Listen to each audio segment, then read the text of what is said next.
Selamat pagi anak-anak. Baiklah, sebelum kita mengawali pelajaran kita hari ini, mari kita berdoa. Mulai. Selesai. Oke, siapa yang tidak masuk hari ini? Puji Tuhan, semua masuk. Jadi hari ini kita belajar tentang permintaan Paulus kepada Filemon mengenai Onesimus yang ada di kitab Filemon 1 ayat yang ke-8 sampai 22.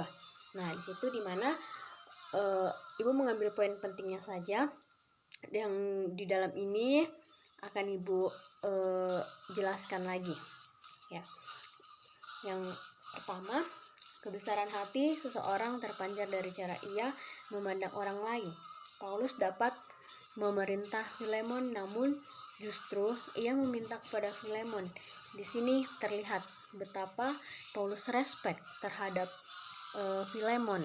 Nah, Filemon adalah pemilik budak yang berhak untuk menentukan hidup mati budaknya. Maka Paulus menjelaskan kepada Filemon untuk membangun hubungan yang baru, di mana bukan lagi hubungan tuan dan budak, melainkan sebagai saudara di dalam Kristus. Nah, sebagaimana Paulus telah menunjukkan belas kasihan, demikian juga seharusnya Filemon terhadap Onesimus. Nah, nama Onesimus berarti berguna atau menguntungkan. Dari kata ini, Paulus menjelaskan bahwa budak yang dahulu tidak menguntungkan bagi Filemon, sekarang telah menjadi seorang yang sangat berguna. Karena itu, Filemon diminta untuk menerima Onesimus kembali. Nah, yang kedua itu, di dalam Kristus, status kita diperbarui seperti Onesimus yang mulanya adalah budak Filemon, sekarang menjadi saudara di dalam iman. Yang ketiga, kasih sejati mesti nyata dalam perbuatan. Ini dilakukan oleh Paulus dengan pernyataan bahwa ia rela mengganti rugi kepada Filemon seandainya itu dituntut. Artinya, kasih sejati harus dibuktikan walau kerugian sekalipun. Maka Paulus mengharapkan Filemon melakukan hal yang sama, yakni menerima Onesimus tanpa tuntutan. Yang keempat itu membalas yang baik dengan yang baik adalah sifat manusiawi. Membalas yang jahat dengan baik adalah sifat ilahi. Membalas yang jahat dengan yang jahat adalah sifat iblis.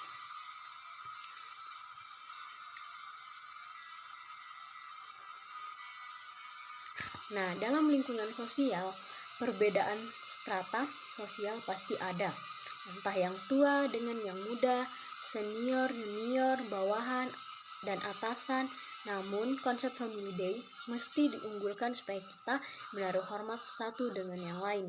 Hal ini harus lahir dari kesadaran yang sungguh bahwa Allah yang memiliki kita dan status sosial. Kasih adalah kewajiban. Setiap kali kita mengasihi, maka kita berhutang kasih dan harus dibayar dengan mengasihi juga. Kalau kasih sudah ada, maka lakukan segalanya dengan kasih. Sering kita kehilangan kasih sehingga seluruh tampilan, kata dan tindakan kita menciderai orang lain. Maka mulailah selalu dengan kasih, berhutang kasih, dan pasti akan dibayar juga dengan kasih.